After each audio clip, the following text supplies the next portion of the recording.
The Badu Wetlands, located by Sydney's Olympic Park precinct, is an intertidal ecosystem containing both salt marsh and grey mangrove, a Vicennia marina forest.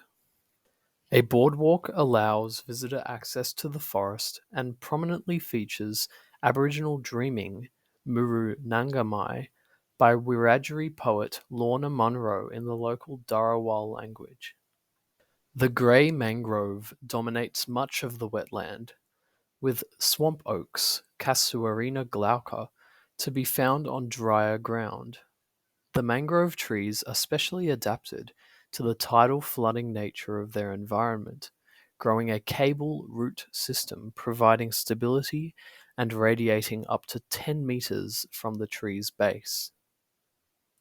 Different types of roots develop from the main cable root system, with the most visible being the pneumatophores. These unique roots bring oxygen directly from the air to the tree. This process is vital to the mangrove's health, as its waterlogged ground sediment environment is too low in oxygen. Tissue inside the pneumatophore, called parenchyma, stores oxygen sufficient for when tides rise. From above the waterline, these pneumatophores look like a jungle of pointy sticks. Beneath, however, nutritive cable and anchor root systems form a protected labyrinth for small fish and invertebrates.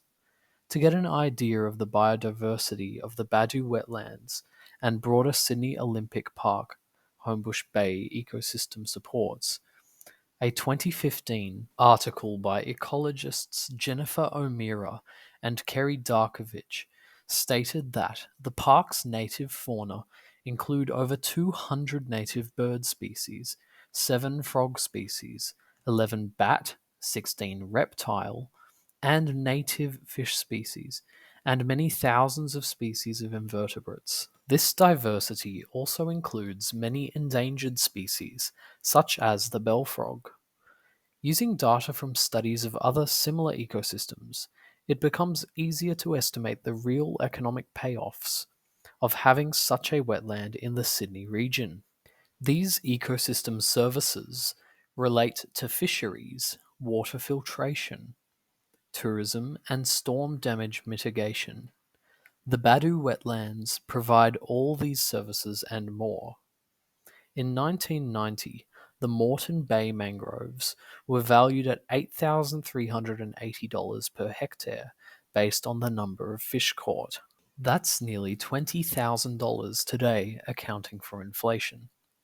Socially, the wetlands provide a cycling route, walking tracks, large parklands overlooking the water, and educational facilities like the Sydney Wetland Institute, visited by school students throughout the year to better understand our shared custodianship of the land and waterways.